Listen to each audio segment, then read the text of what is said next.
סיפורה של חברה שהחלה את דרכה כמפעל קטן בקיבוץ גשר והפכה למובילה בפתרונות מגנטיים חדשניים.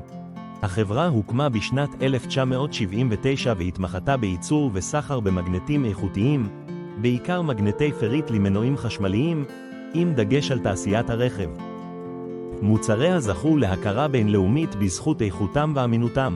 90% מהייצור יועד לייצוא לאירופה וארצות הברית.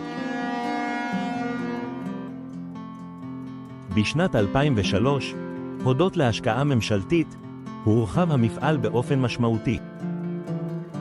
רחל רשיד יבגני ואיגור הם רק חלק מהעובדים הוותיקים שליוו את החברה מראשיתה. הם עמלו קשה והיו חלק בלתי נפרד מהצלחתה.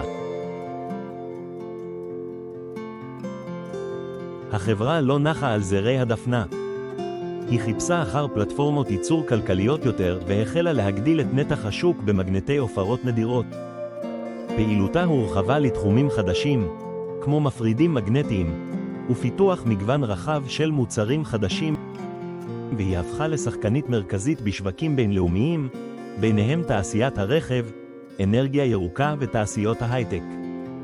העובדים הוותיקים, עם ניסיונם הרב, הובילו את החברה לעידן חדש, תוך שיתוף פעולה פורה עם דור העובדים הצעיר, שהביא רעיונות חדשים ואנרגיות חדשות.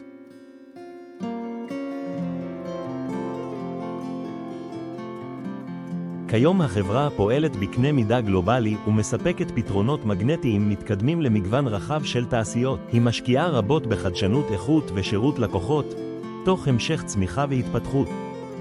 לאחרונה הורחבה הפעילות לתחומים נוספים, כמו מפעל אלור לייצור ליבות מגנטיות המיוצאות לכל רחבי העולם. החברה גאה בצוות העובדים, שמשלב בין ניסיון לחדשנות ומבטיח את הצלחתה גם בעתיד.